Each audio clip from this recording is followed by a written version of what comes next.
Hello good morning to all of you. आप सभी का स्वागत है 2 मिनट की मैगी सीरीज में।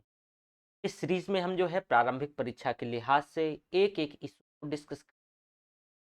तो चलो भैया, भटनी राइस का हमारा ये ऐप है। यहाँ पर आपको जाना है गूगल प्ले स्टोर में, तो आपको डाउनलोड कर लेना है। कंप्लीट वीडियो, पीडीएफ और टेस्ट मिल जाएंगे। आज का हमारा जो इशू है वो भारतीय संविधान की 8वीं अनुसूची। इसके बारे में हम थोड़ा सा देख लेते हैं कि भाई 8वीं अनुसूची में कितनी भाषाएं हैं और क्या क्या है। चलो देखो भाई, 8वीं अनुसूची की बात करें तो इसके बारे में थोड़ा सा जान लो। इस अनुसूची में भारत गणराज्य की जो आधिकारिक भाषाओं को सूचीबद्ध किया गया है, जो कि ऑफिशियल लैंग्वेज है, आधिकारिक भाषाएं हैं। तो भारतीय संविधान के भाग 17 जो है भाग 17 में अनुच्छेद 343 से 351 तक जो है ये शामिल अनुच्छेद आधिकारिक भाषाओं से संबंधित है। वहीं 8वीं अनुसूची से संबंधित संवैधानिक प्रावधान की बात करें तो अनुच्छेद 344 क्लॉज 1 में संविधान के प्रारंभ से जो स्टार्टिंग की 5 वर्ष की समाप्ति पर राष्ट्रपति के द्वारा एक आयोग के गठन का प्रावधान है। दूसरा, अनुच्छेद 351 में बात करें तो जो हिंदी भाषा को विकसित करने के लिए, ध्यान से सुनना, यहां से क्वेश्चन पूछ सकता है। तो हिंदी भाषा को विकसित करने के लिए प्रसार का प्रावधान करता है, ताकि यह भारत की मिश्रित संस्कृति के सभी महत्व के लिए अभिव्यक्ति के माध्यम के रूप में कार्य कर सके। हालांकि यह ध्यान देने योग्य बात है कि किसी भी भाषा को 8वीं अनुसूची में शामिल करने के लिए कोई निश्चित मानदंड निर्धारित नहीं है। ठीक है। अब थोड़ा सा आधिकारिक भाषाएं जो संविधान की जो 8वीं अनुसूची में जो 22 भाषाएं हैं वो कौन कौन से हैं, जरा ध्यान से सुनिएगा।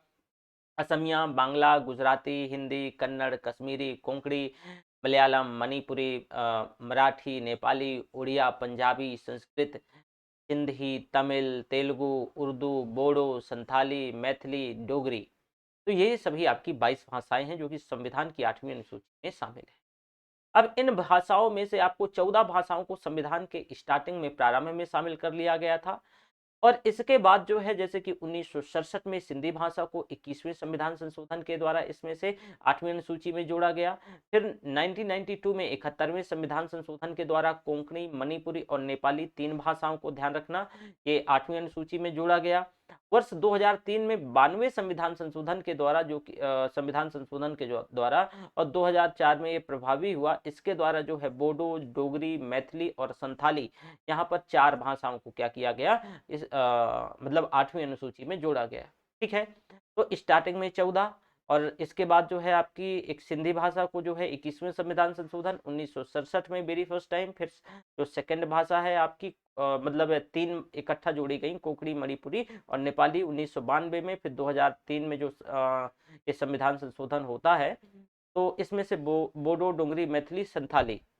अब इसके बाद हम शास्त्रीय भाषाएं देखो, जो वर्तमान में है ऐसी शास्त्रीय भाषाएं हैं जिन्हें भारत में शास्त्रीय भाषा का दर्जा दिया गया है।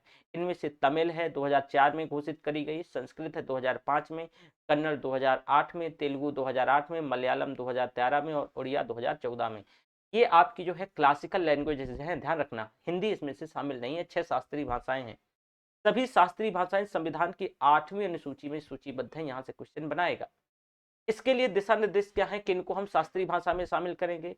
तो एक संस्कृति मंत्रालय शास्त्रीय भाषाओं के संबंध में दिशा निर्देश प्रदान करता है। जैसे कि इसमें से कि इसके प्रारंभिक ग्रंथों का इतिहास 1500 से 200 वर्ष पुराना होना चाहिए, या प्राचीन साहित्य ग्रंथों का एक हिस्सा हो जो इसे बोलने वाले लोगों की पीढ़ियों के द्वारा एक मूल्यवान विरासत माना जाता हो। तीसरा पॉइंट यह है कि साहित्यिक परंपरा में जो है मौलिकता हो, जो कि किसी अन्य जो है भाषिक समुदाय द्वारा न ली गई हो। और चौथा पॉइंट यह है, शास्त्रीय भाषा और साहित्य आधुनिक भाषा और साहित्य से भिन्न है, इसलिए इसके बाद के रूपों के बीच जो है असमानता भी हो सकती है। तो ये गाइडलाइन है शास्त्रीय भाषा को दर्जा देने के लिए। तो यहाँ तक हमने देखा। थैंक यू, अगले लेक्चर में मिलेंगे।